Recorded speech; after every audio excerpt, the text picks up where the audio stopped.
जी जी, bike बंद हो रहा है आपका। अभी अपना अपना होता तो अलग बात होता, ये किसी से मांग के लाए। जी, आपने अगर मांग के लाए तो सबसे पहले हेलमेट मांगे ना। इंशाल्लाह पहले जी जी हो गया जी फैक्ट्री जी। का तो क्या रहता है, इसलिए पूरी जा रहे हैं।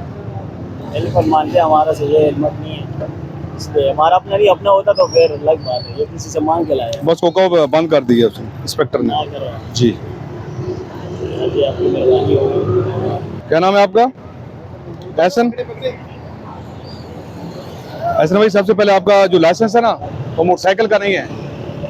आपके पास लाइसेंस है एलटीवी।